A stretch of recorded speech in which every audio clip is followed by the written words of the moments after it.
Nigerian police with all what's going on Below Space TV channel bí tá ti mú gist wá fún yín àti entertainment lọ́lọ́kan òjò kan fún ẹ̀yin subscribers wa ẹ̀ṣẹ̀un àdúpẹ́ lọ́wọ́ yín akínyìn fún ẹ̀yin tí ẹ ò tí subscribe ẹ má gbàgbé ẹ bá wa subscribe ẹ bá wa share ẹ bá wa comment ẹ bá wa like ẹ bá wa turn on notification button yín sílẹ̀ so that tá bá ti upload tá bá ti update ẹ lè máa rí lóòrèkóòrè ẹ̀ṣẹ̀un àdúpẹ́ lọ́wọ́ yín ẹ̀ṣẹ̀un.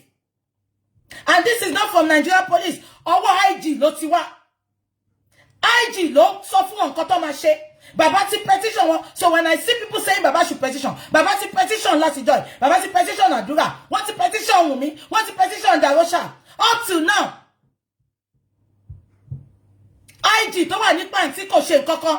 Wọ́n fẹ́ ní dé ni wọ́n fọ̀ ládọ́là fún bàbá yẹn. Ọlọ́run fi ìyà jẹ gbogbo. Baba ti petition Samlarry. That is it. Títí dé ní wọ́n ṣe nǹkankan. Kàkà kan support Wunmi, kàkà kan dúró ti Wunmi. Kàkà kan dúró ti bàbá. Wọ́n fún Wunmi ní protection. Escort ń tẹ̀lé Wunmi kiri ni. Ẹ fi suspect sílẹ̀. Ẹ fi suspect sílẹ̀. Bàbá ní bàbá lè ń dà láàmú. Nigerian police. Sanwó-Olú. You need to come into this now. Because this is Wunmi's sister talking. She be sọ pé gbogbo wa blogger ni wa irọ́ là ń pa lórí internet. Ẹ má worry.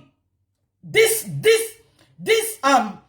evidence had gone to gbogbo ẹ ti send ẹ sí Mr. Wahab ti ní gbogbo ẹ lọ́wọ́. Sam ti ní gbogbo ẹ lọ́wọ́. Sam ti ní gbogbo ẹ lọ́wọ́. Baba cannot take the case to Abuja. Because it been the case to ṣẹlẹ̀. And let me tell you, even if Baba bá gbé case lọ sí Abuja, IG tó wà l'Abuja best friend Elegushi ni. Best friend Elegushi ni mo ti sorry fún yín. Wọ́n lè gbé lọ sí Abuja.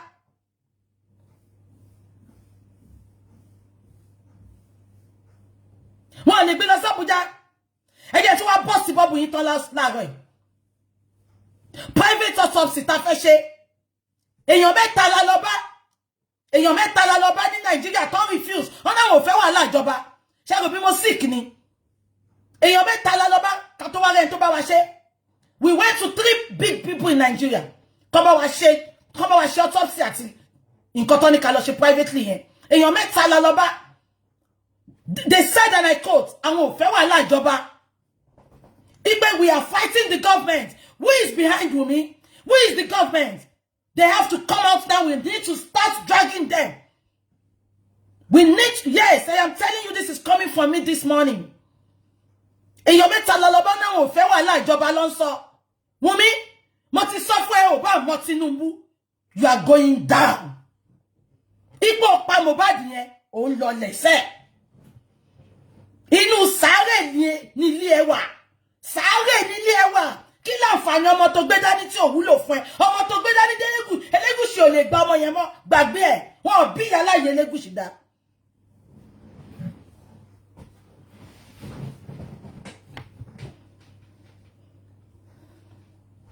Ọlọ́run tèmi ń sìn.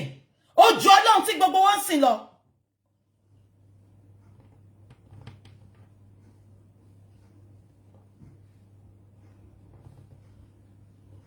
Ó ju Ọlọ́run tí gbogbo wọn ń sìn lọ. I have not told you this before. That is what they told us. 3 big people. Big people. La lọ bá fún autopsy. When we can't do it, we are sorry. Because àwọn ò fẹ́ wà lájọba. Tí n bá rí èyí justice ṣe mi ní dákẹ́. Mo sọ fún yín. Ṣé gbogbo àwọn olórí burúkú tó ń já dànù ẹ jẹ́ kó máa lọ. Tẹ́ bá ti rí nǹkan tó ti drop ẹ jẹ́ kó lọ. Don't beg them. Please, henceforth. Àwọn tó fẹ́ da justice wú lọ́lọ́run tí ń jábọ̀ yẹn. That's why I don't care if anybody go. Tọ́lọ́run ò bá ti lọ. I'm less concerned. Tí Ọlọ́run ò bá ti lọ, I'm less concerned. Kí ló kàn mí pé yàn kan drop. Tẹ́mi gan bá drop lẹ́ni. Ọlọ́run ẹgbẹ́ lómi dìde, I'm always saying it. Ẹ jẹ́ ká máa gbé lọ. She stole it from her mother-in-law. She stole the phone from her mother-in-law. Ṣé gbọ́? Torí ẹ fẹ́ drag mi, èmi gan wà ńlẹ̀ fún yín. If she's denying that she didn't take it.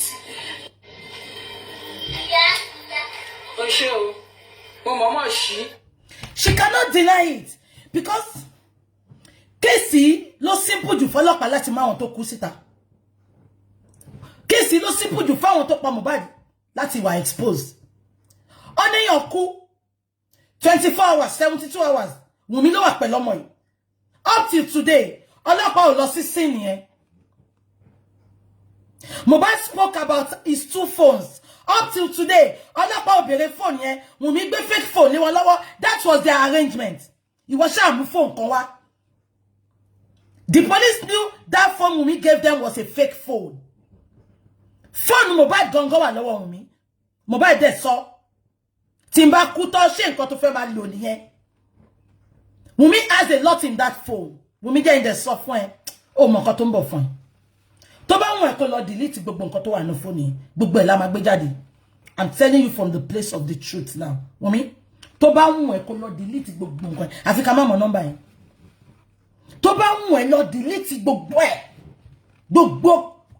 Àfi tí ìkọ̀kọ̀ bá gbánú phone yẹn kọjá. Àfi tí ìkọ̀kọ̀ bá gbánú phone tó jí yẹn kọjá.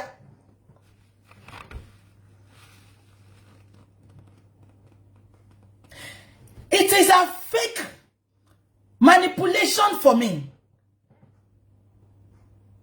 Ẹ jẹ́ ká máa gbọ́ lọ. Her husband is not her property. Her husband, it is not her property. That phone is an evidence. Ṣé gbọ́? And why to she lọ jí mú? Why to she lọ jí mú from that poor woman? It is an evidence. And this your so-called Alhaja Jokotade is aware of it. Jokotade, Afokugba inverter. Orin kan ló sọ báyìí pé ẹ ṣe rere yé o, ẹ ṣe rere. Ẹ ṣe rere kó ba lè yé wa o. Afokugba inverter, I'm really disappointed in you. And I'm not disappointed. Mo ti sọ ti pé àwọn tí ò bá mọ antecedent yẹ no mama pon ele Afokugba inverter. Ìgbà tí Facebook forecast ṣẹlẹ̀, you never came on this platform láti wá ṣe òótọ́. Gbogbo nǹkan tó surround ayé ẹ bí kan jí owó, bí kan dáwó fún ẹ kó ná jẹ. Look at you. O ní ọmọbìnrin méjì. Afokugba inverter. O ní ọmọbìnrin méjì tó ti tó lọ lé ọkọ. O dẹ̀ mọ̀ pa nǹkan tí ọmọ Wunmi yìí ṣe. Ṣé mo pé mo sọ bá ṣe bẹ̀rẹ̀ justice for Mohbad. Òun ló bẹ̀rẹ̀ sí ní ṣépè fáwọn ọmọ. Ó fẹ́ da ẹjọ́ yẹn rú. Ṣùgbọ́n I stood firm. I stood firm wípé kò sí nǹkan tó lè mì mí. Kọ́ mú ọ̀bẹ sí mi létí báyìí. Màá yìí máa sọ lọ sẹ́. They did everything possible. Gbogbo wọn ló máa lulẹ̀. Ẹ kọ déètì ní sílẹ̀. Àìsàn tí ò gbóògùn. Àtàwọn tẹ́mọ̀. Àìsàn tí ò gbóògùn. Ọmọ máa gbé wọn from ilé ìwòsàn kan sí kòmínì. Òun ló máa mú gbogbo wọn pátá. Gbogbo àwọn tó parapọ̀ láti fẹ́ ṣe pé kí n dákẹ́. Òun ló máa mú gbogbo wọn pátá. Èmi sọ fún yín ìyá Afokugba inverter. Ó bẹ̀rẹ̀ sí ní ṣépè yẹn. Ó bẹ̀rẹ̀ sí ní ṣépè yẹn gan. Ó ń ṣe oríṣiríṣi. Ó ń attack everybody. Gbogbo ẹ tó bá ti sọ̀rọ̀ àwọn àǹtí Àdùnní, àǹtí Yínká, gbogbo wọn sọ̀rọ̀. Wọ́n á gbé wọn wá ṣe show fún wọn. Ìyá inverter àti ìyá Àbíkú. Òbó Akíṣíkù. Ẹ ní kú re. Ẹ̀yin olórí burúkú. Ẹ má ṣiṣẹ́ gbẹ̀yìn ayé yín. Ẹ má kàgbákò, ẹ má kàbábọ̀ gbẹ̀yìn ayé yín. Àyàfi tẹ́ ẹ bá bímọ. Ẹ mọ́tọ́, but just because Ìyábọ̀ olórí burúkú, Ìyábọ̀ máa lulẹ̀ o. Ẹ kọ déètì ní sílẹ̀. Tí Ìyábọ̀ bá lulẹ̀, ẹ má kí mi mọ́. Ó ti ń lulẹ̀ lọ́wọ́lọ́wọ́ báyìí. Kò lè bọ́ síta sọ ni. Iná ń jó gan. Iná ń jó gan. Tí gbogbo wọn ò bá lulẹ̀. Ṣé mo ti sọ̀kan rí kó má wá sí ìmúṣẹ? Tọ́n bá lulẹ̀ kẹ́pẹ̀ mi lọ́mọ àlè. Gbogbo àwọn tó rò tọ́rọ̀. Tọ́n sọ. Tí wọn bá lulẹ̀. Kẹ́pẹ̀ mi lọ́mọ àlè. Ẹ má gbọ́ lọ. ẹ má wá o. Ẹ má wá. Who does that? Wọ́n ò tí sin Mohbad. Ẹ ti promote àdúrà. Ibẹ̀ ti mama pé there is more to what we are talking about. Wọ́n ò tí sin àdúrà. Wọ́n ò tí sin Mohbad. Ìyábọ̀ tí ń bá wọn promote àdúrà. Wùnmí tí ń promote àdúrà. Ọlọ́run máa pa gbogbo yín lẹ́kún ni. Àkọ́bí ọmọ yín Ọlọ́run máa gbà lọ́wọ́ yín. Àwọn fàbígbẹ́ yín á fi tẹ̀lé. Kí lẹ mọ̀ tán ṣe yẹn? Wọ́n mọ̀ promote àdúrà láti jẹ́ kẹ́ gbàgbé Mohbad. Ìyábọ̀ dẹ̀ ló ń bímọ. Ìyábọ̀ mi ti bẹ̀rẹ̀ pẹ̀lú ẹ̀. Ẹ jẹ́ ká máa sọ lọ. Àwọn ọlọ́pàá gba fóònù, wọ́n ń béèrè fóònù, wọ́n gbà. Wọ́n rò pé gbogbo fóònù Mohbad làwọn ti gbà. Wọ́n mọ̀ pé fóònù kan ṣì wà. Wọ́n mọ̀ pé fóònù kan ṣì wà tí wọ́n ti tù.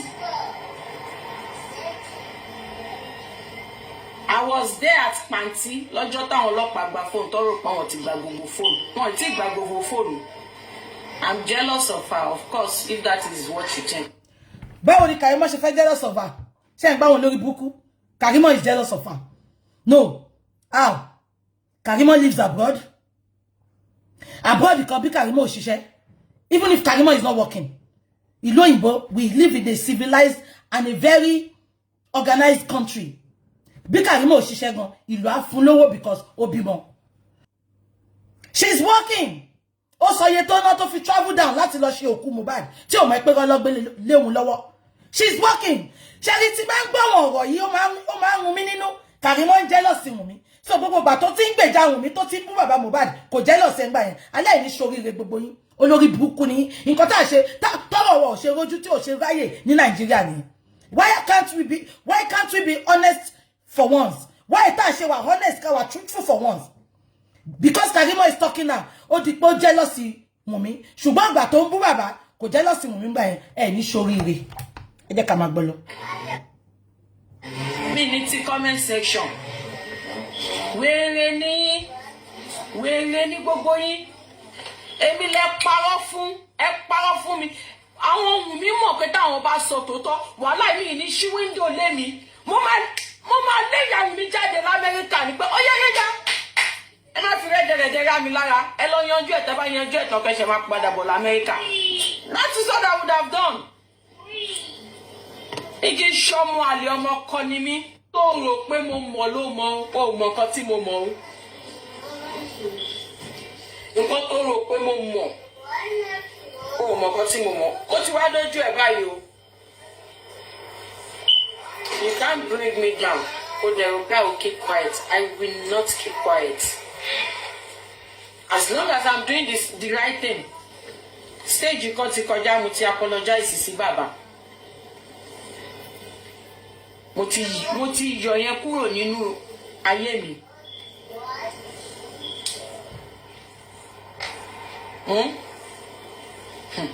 Bàbá ń béèrè kankan Wunmi. Ó ń béèrè kankan lọ́wọ́ wa àti ìyá ẹ̀. Má lọ wá o. Nǹkan tí bàbá ń béèrè lọ́wọ́ wa àti ìyá ẹ̀ yẹn, má lọ wá o Wunmi. Má lọ wá. Jókòó Tádé máa bà tiẹ̀ jẹ́ nǹkan tí bàbá ń béèrè lọ́wọ́ wa àti ìyá ẹ̀ yẹn. Ó máa gbà o. Bàbá yẹn máa gbà. Bọ̀ má lọ wá. Má lọ wá o. Má lọ wá. Ẹ ti ń ṣe tipẹ́. Ìgbà tí mò ń parọ́ mọ́ bàbá tí mò ń jáde tí mò ń parọ́ mọ́ bàbá inú yín dùn. Wọ́n á ní kí bàbá dáríjì ẹ bẹ̀rẹ̀ sí ní ya gbèrè sí gbòòrò. Ẹ bẹ̀rẹ̀ sí ní ṣoríṣiríṣi gbòòrò. Ìwọ Jókòó Tádé wá sọ pé you drag my dad and my husband. Wọ́n bí ẹja Jókòó Tádé drag Karimo's father káyé wa bàjẹ́ gbogbo òbú ẹ tó kù lọ́mọ abẹ́ kó síta olórí burúkú coming from your mouth. Ìwọ tó ní tìjú. Ìwọ tó ní tìjú ó máa drag Karimo on what condition? Jókòó Tádé ìgbọ́ ẹjẹ́ kí tútù já yín sílẹ̀ ní. Bàbá ti petition Jókòó Tádé. Wọ́n ti petition bọ̀bọ̀ olórí burúkú tó ń ṣiṣẹ́ fẹ́lẹ́gùsì yẹn. Àwọn ọlọ́pàá ò ṣe nǹkan kan. Ẹ̀yìn ìgbà yẹn lọ́lọ́pàá pé Jókòó Tádé tó ní kó lọ apologize kó lọ update pé òun ò bú bàbá ṣe gbogbo yín rántí. Mo sọ fún yín pé àwọn ọlọ́pàá yìí wọ́n fìyà jẹ bàbá Mohbad. Wọ́n fìyà jẹ bàbá yẹn ọlọ́dẹ máa fìyà jẹ gbogbo wọn. Jókòó Tádé tẹ̀ ń sọ igangan. Address àti phone number everything wọ́n ti gbé fọ́lọ́pàá. Ọlọ́pàá pé Jókòó Tádé. Wọ́n ní kó lọ update pé bàbá Mohbad kọ́ lòun rí fásì. Ṣé gbogbo yín rántí? Ẹ bá mi confirm. ẹ bá mi confirm tẹ́ bá wọn ti jọ yẹn tí Jókòó Tádé update sọ pé gbogbo nǹkan tóun kọ bàbá kọ́ lòun bá wí o ṣé rántí bàbá petition kí ló bàbá lórí burúkú tó dàbí tọ́lẹ́tò tó fi nùdí yẹn bàbá wèrè tó wà láàrin àwọn tó ń sọpọ́tì olórí burúkú Elégùṣì ọbẹ̀ lẹ́kẹ̀ẹ́ egg roll ó dàbí ẹ̀kẹ́ dàbí pọpọ́fù tó ti bàjẹ́ tọ́kì sẹ́kẹ̀ ṣé gbogbo yín rántí bàbá petition Jókòó Tádé àti bọ̀bọ́ yẹn iṣẹ́ lọ́lọ́ pè wọ́n ọlọ́pàá pè wọ́n kẹ́lẹ̀ mọ irú ìlú tí gbogbo yín wà mo pítì ẹ̀yin tẹ́ ń gbé nílùú yẹn nǹkan gbogbo nǹkan tó bá ṣáà máa ṣe láyé yìí ẹ jọ̀ọ́ make sure pé wọ́n pa yín guide yourself ìtọ́jú ẹ̀ ló ṣe jù mí lánàá olórí búkú obìnrin tó ya passport ọkọ ẹ̀ yẹn irú obìnrin bẹ́ẹ̀ yẹn àwọn ẹ̀gbọ́n Wùnmí ni ó lè pààyàn tẹ́ bá ti rí obìnrin tó ń show traits kò bá ìjọbìnrin kò bá ìjọkùnrin tó ń show traits olórí búkú kan ẹ lé dànù tọ́ máa sọ́ọ̀sì wá nítorí mo lọ́kọ àbáyé yín fẹ́ bàjẹ́ ni ṣé kò pé kíyàn nísinmi ju kó ní ọkọ àbíyàwó lọ ẹ wo Mohbad ń sìn tó bá yẹ pé Mohbad ó nísinmi ni tí ò tí ì sáré kò kúkú rọ́ọ̀ṣì fẹ́yàwó náà olórí búkú ọmọ Wùnmí náà ni tó lọ gbé oyún ọmọ àlè oyún Elégùṣì tó lọ gbé wá tó gbé fún Mohbad tó sọ pé òun lóyún tẹ́ bá ti rí obìnrin tó ń fún yín lára ẹ tètè jẹ́ kó máa lọ dànkó wá pa yín tó bá yìí wá lu ìtọ́ pa ẹ wọ́n á jà fún ẹ but ó lè jí mọ́ ṣùgbọ́n Nàìjíríà yẹn wọ́n sọ àkútù ẹ̀ òun ló mú Jídé Sanwó-Olú tó ṣe ẹnu bí ẹnu tó ń súfèé tó sọ ń gbà yẹn pé ṣé Mohbad ló máa kọ́kọ́ kú ni gbogbo yín pátá gbogbo nǹkan tó dùn nínú yín pátá Ọlọ́run máa fi pa gbogbo yín lẹ́kún bàbá ti petition ọmọ olórí burúkú àfòbò ẹ̀rà pàrágà kẹfòbò ṣeré bàbá ti petition mi ìkọ̀fẹ́sọ́ látijọ́ yìí ọlọ́pàá pè wọ́n àti èyí tó dàbí tọ́lẹ́tì tó fi nùdí yẹn ọlọ́pàá pè wọ́n Jókòó Tádé wá ó lọ update pé òun ò bá bàbá wí ẹ fẹ́ sọ fún mi gan ṣebí gbà tí Mohbad kú ṣe báwọn ọlọ́pàá yìí sọ pé kàn mú gbogbo evidence wá bá wọn àìmọye àwọn tó kọ evidence lọ bá wọn they threw it under the carpet lifestyle sọ náà lifestyle sọ pé ojoojúmọ́ lòun máa ń pe bàbá ṣé lifestyle ni ó kọ ọ̀rẹ́ Mohbad tó ń sọ bọ́ sí Mohbad yẹn olójoojúmọ́ òun lọ sọ́dọ̀ ọlọ́pàá ní kóun padà wá ẹ jẹ́ ká máa gbọ́ lọ. Family drag them. Surely, kan tí ẹ ṣe mistake ká. Of course, Karimo is an accomplice. If you get to the court of law, she's an accomplice. Because I'm going to bínú sí Karimo, ṣé Maisi ni mi tẹ̀ mú kọ́ ẹ̀. Ibi tí mo ti bínú sí Karimo. Okay, ó sọ pé ó mọ̀ initially. Ó dẹ̀ wá bá wọn parí ìjà nìyẹn. Ìgbà tí wà sí Wùnmí jà, ó tún àwọn àṣírí díẹ̀ kan. Wọ́n dẹ̀ sáré cover ẹnu ẹ̀. Ipe kò má sọ̀rọ̀ mọ́. Please don't tell me that. Don't tell me that's the reason you're supposed to forgive Karimo and embrace her. I hate such comments. I don't know her from Adams. Ṣé kò ṣe pé fẹ́mi náà ni? Ṣé kò bú mi ni? This is not about Karimo. This is about getting justice for Mohbad. I don't care whatever Karimo is saying. Don't upset me this morning. Don't upset me, please. Kí ló tí sọ mo fẹ́ embrace ẹ? Please allow me to talk. Ibi tí ti bí mi sí Karimo ni. Okay. Ó sọ pé ó mọ̀, ó ná parọ́ mọ́ ẹni, ó ná parọ́ fún ẹni. Ṣé ń gbọ́ mi gbogbo yín? Ìwọ àti Wùnmí jà ń gbà yẹn. Wùnmí dẹ̀ bẹ́ padà. Wùnmí dẹ̀ bẹ́ padà. Ìgbà tí Wùnmí bẹ́ padà. Ó tún padà lọ bá wọn. Ibi tí mo ti ní problem pẹ̀lú ẹnìyẹn. So she knows what she's doing. Tí mo dẹ̀ ti sọ ti pẹ́. Tí Wùnmí àti Karimo bá jà lẹ́ni. Ẹ gbọ́ ni. This is the reason she's coming out. She's not coming out because ó ti feel remorse. Karimo is not coming out because ó ti yí padà. Ọlọ́run ló ń ja ìjà yẹn fún wa. Kò ń ṣe Karimo. Ẹ gbàgbé ẹ̀. Àbẹ́ gbọ́ mi.